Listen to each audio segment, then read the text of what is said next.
Alright, I am Noah Zippin from Period 3B, and this is my Biology in the News presentation, CRISPR Genetic Engineering. So, what is CRISPR? Well, CRISPR is a unique technology that enables geneticists and medical researchers to edit parts of the genome by cutting out, replacing, or adding parts to the DNA sequence.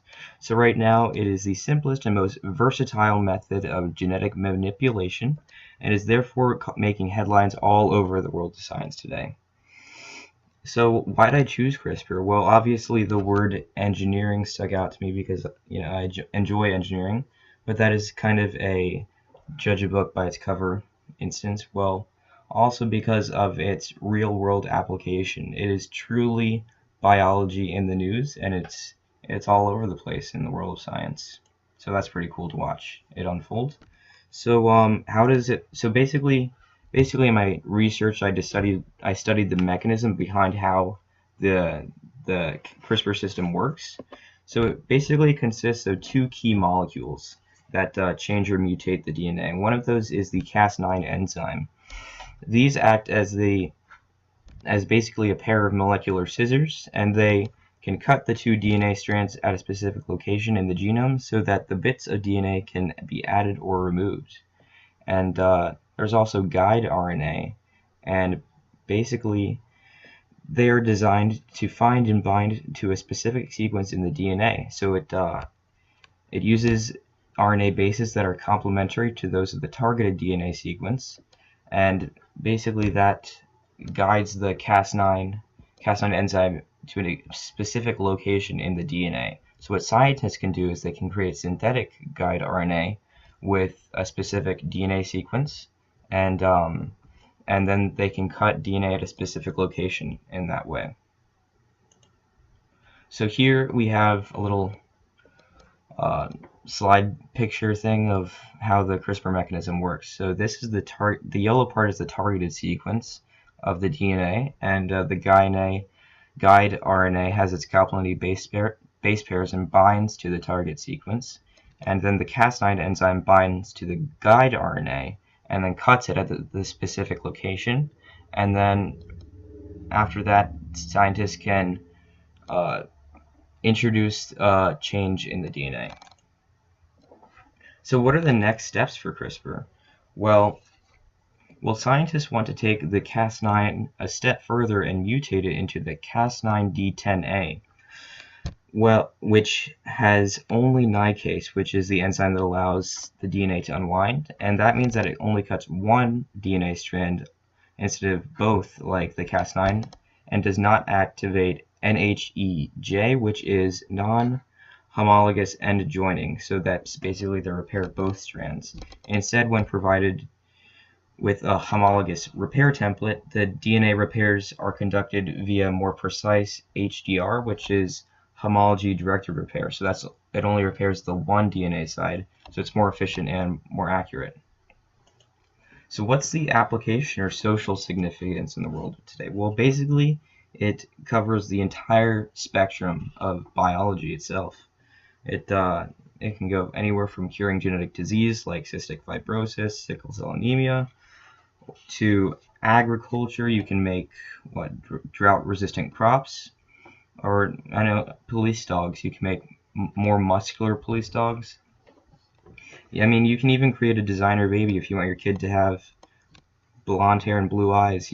CRISPR is capable of doing that, so that's pretty cool. Alright, here's the research proposal. So this is altering the behavioral instincts in mice. So the title is pretty self-explanatory. However, this is the first of many experiments, so it would be like a chain of experiments in hopes of eventually experimenting on humans. So humans have a lot of natural instincts, and things like these are helpful for reproduction and the desire for pleasurable experiences. However, a lot of these natural instincts push humans to take risks in hopes of reward, and these reward-driven desires can lead to crime, drug abuse, and even murder. So likewise, desires like these have been proven to be genetically hardwired. So if we can eliminate the desire to do these things, the world would be a better place. I mean, less crime, less drug abuse, that sounds pretty good. I know it's a stretch, but... So the research question is, well, we have to start small. So, can genes for behavioral instincts in mice be identified and altered through the use of the CRISPR mechanism in order to modify their inherent reward-driven desires? So, this would be applied, the same experiment would be applied to humans eventually. So the study design is an animal research study that's pretty self-explanatory. It's dealing with mice. The study population, so we'd probably be using 20 to 30 mice who are bred for this experiment. Probably be using the house mouse, which is the most common mouse for experiments, and we could be using the male Balb/C. So that's basically the albino mouse, and they're known to be aggressive and will fight with other males if housed together.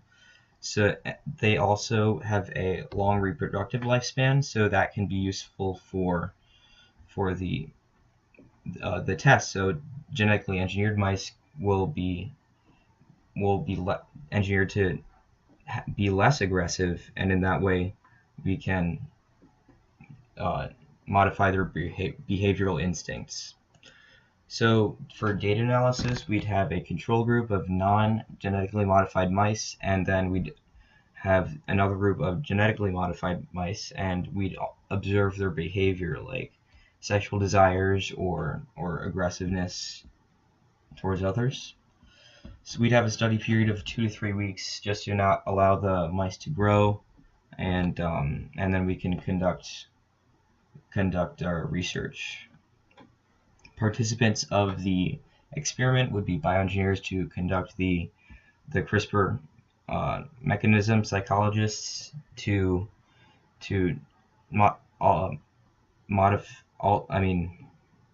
observe their behaviors, and then observers to record their behaviors, zoologists and veterinarians, because we're dealing with animals, and that's always good to have some experience.